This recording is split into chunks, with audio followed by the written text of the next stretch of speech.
तो बताओ तेरे मॉक टेस्ट में सबसे लोएस्ट स्कोर कितने थे? Good question, you are a good question. Next.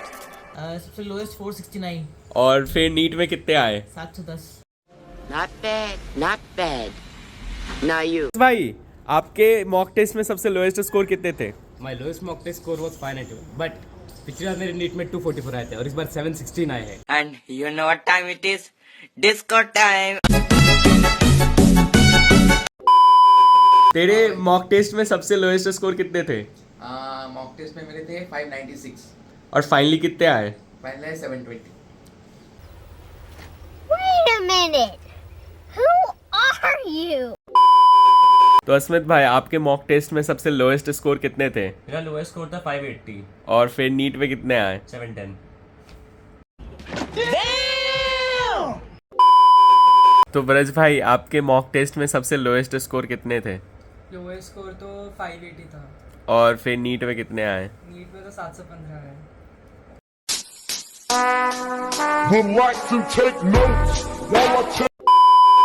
किसी टेस्ट में तो 500 आते हैं, किसी टेस्ट में 550 और किसी टेस्ट में 600। समझ नहीं आ रहा नीट में सिलेक्शन होगा भी या नहीं होगा, और होगा भी तो कितने मार्क्स आएंगे, और क्या मुझे अपना ड्रीम कॉलेज मिलेगा। ये सब काफी सवाल आपके दिमाग में चल रहे होंगे, और इन सारे सवालों का जवाब हम इस वीडियो में अपने mock test versus NEET score से कंपेयर करके मैं बताऊंगा। So hello everyone, I am Tathagat Avatar, currently a first year MBBS student at AIIMS New Delhi. देखो, तो टेस्ट का स्कोर जो है वो बहुत सारे फैक्टर्स पे डिपेंड करता है। लाइक आप कौन से चैप्टर का टेस्ट दे रहे हो, ये डिपेंड करता है आपका कोई पर्टिकुलर चैप्टर क्या होता है कि स्ट्रॉन्ग होता है, कोई वीक होता है। तो आप जब पार्ट वाइज देते हो तो वेरिएशन हमें दिखता है, किसी पार्ट वाइज में बहुत हाई और किसी पार्ट वाइज में लो आता है। तो ये एक चैप्टर वाइज पे डिपेंड करता है। दूसरा, इंस्टीट्यूट पे भी डिपेंड करता है। लाइक आप किसी पर्टिकुलर इंस्टीट्यूट की दे रहे हो, जैसे मैंने पहले वीडियो में बता भी रखा है कि एलन के टेस्ट थोड़े से टफ होते हैं बाकी दूसरे कोचिंग के कंपेयर में। तो आप दूसरे अगर कोई हाई लेवल का टेस्ट दोगे जिसमें आउट ऑफ सिलेबस या टफ लेवल के सवाल आते हैं, उसमें हो सकता है आपके स्कोर ड्रॉप करे। तीसरा, जब आप मेंटल कंडीशन क्या है जब आप टेस्ट दे रहे हो। कभी कभार क्या होता है कि हम मेंटली क्या होता है फिट नहीं रहते, लाइक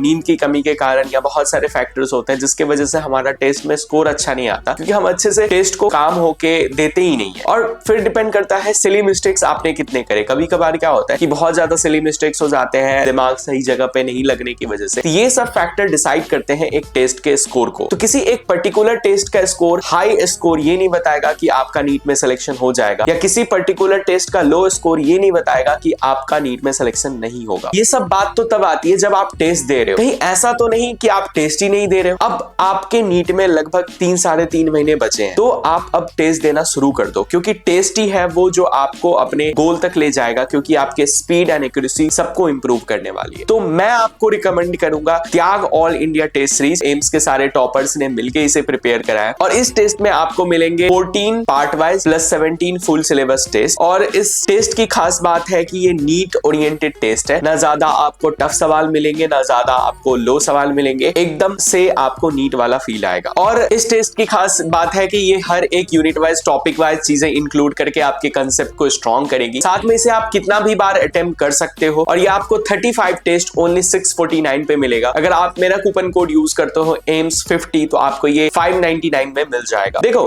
क्या होता है कि हमें लास्ट टाइम पे ना बहुत सारे टेस्ट देने चाहिए। लाइक मैंने अपने टाइम पे बताया था कि 100 से ज्यादा टेस्ट दिए थे, तो मैंने अलग अलग कोचिंग्स के टेस्ट लिए थे और बहुत सारे अलग टेस्ट भी लिए थे जो मैं कभी कभी देता था। जरूरी नहीं कि आप सारा टेस्ट अटेम्प्ट ही कर पाओगे, बट आप बहुत सारे टेस्ट लेके रख सकते हो, क्योंकि अलग अलग कोचिंग से अलग अलग टेस्ट पेपर से आप बहुत कुछ सीख सकते हो, जो आपको हो सकता है कि वो मेन एग्जाम में सेम क्वेश्चंस रिपीट हो जाए या सेम कंसेप्ट्स पे आ जाए। तो आपको लास्ट टाइम पे बहुत सारे टेस्ट देके अलग अलग डायरेक्शंस में सोचने की हैबिट बना लेनी चाहिए। अब बात आते हैं मेरे लोएस्ट मॉक टेस्ट स्कोर्स पे। तो अगर मेरे लोएस्ट मॉक टेस्ट स्कोर्स का बात करें तो ये ऑलमोस्ट 580 to 599 के बीच में रहा था जब मैंने एनटीए अभ्यास टेस्ट दिया था, क्योंकि उसमें क्वेश्चंस क्या होते हैं कि बाहर से रहते हैं। जैसे बायो में 8, 10, 15 क्वेश्चंस आपको बाहर से मिल सकते हैं। थोड़े उसके फिजिक्स एंड केमिस्ट्री भी थोड़े हाई लेवल के रहते हैं, उसमें स्कोर नीचे आ सकते हैं। अगर एलएन में देखो तो एलएन में लगभग 613 मेरा जो मेजर टेस्ट सीरीज मैंने जनवरी एंड के टाइम पे दिया था,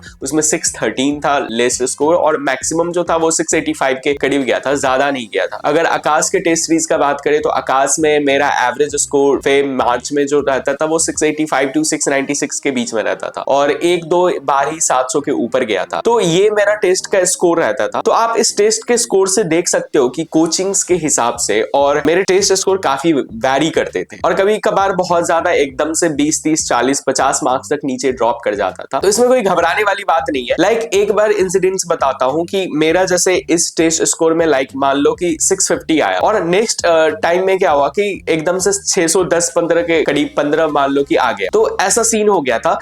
इतना स्कोर का डिफरेंस हुआ था। एग्जैक्ट स्कोर तो नहीं पता एलन के टेस्ट में, बट क्या हुआ था कि मेरा रैंक इंप्रूव कर गया था। तो ये आपको दिमाग में रखना है कि अगर मान लो नीट का पेपर टफ आया भी, इससे आप पे कुछ फर्क नहीं पड़ने वाला है। कि हो सकते कि अगर मान लो पेपर टफ आया तो आपके स्कोर कम आएंगे और साथ में आपकी रैंक ज्यादा है। ज्यादा मींस रैंक आपकी इंप्रूव करेगी, तो उसमें कोई घबराने जैसी है नहीं। तो इसीलिए कहता हूं कि ज्यादा अगर टेस्ट में स्कोर आ जाए या कभी कम आ जाए तो इससे मोटिवेट या डीमोटिवेट होने की चीज नहीं है। आप बस अपने टेस्ट को एनालिसिस करते रहो और बार बार आप इसको इंप्रूव करो। आप सीखते चलो, आप नीट में अच्छा करोगे, ये मैटर करता है। एट द एंड आपको नीट में अच्छा करना है तो उसके लिए आपको घबराना नहीं है। और ये सच में ध्यान रखने की चीज है, अगर आप घबरा गए, अभी से घबरा गए तो आपकी परफॉर्मेंस और डिक्रीज हो जाएगी और नीट एग्जाम में भी आप घबराए तो आप बहुत सारे सिली मिस्टेक्स करोगे। तो इसीलिए जितना भी आपने पढ़ा है बी कॉन्फिडेंट रहो और नए चीजों को सीखते चलो। जो भी गलतियां होती है उसको इंप्रूव करते चलो। आप जरूर से जरूर इंप्रूव करोगे। और अभी जितना आपके पास टाइम है, जस्ट आप टेस्ट की प्रैक्टिस करके 100 टू 150 तक स्कोर आप इंप्रूव कर सकते हो। जस्ट टेस्ट को अच्छे से देके, सीख के और उसकी एनालिसिस करके। तो आज के लिए इतना ही। आपके कितने स्कोर्स आ रहे हैं आप कमेंट में जरूर बताना और वीडियो कैसी लगी ये भी बताना। तब तक के लिए ओके बाय।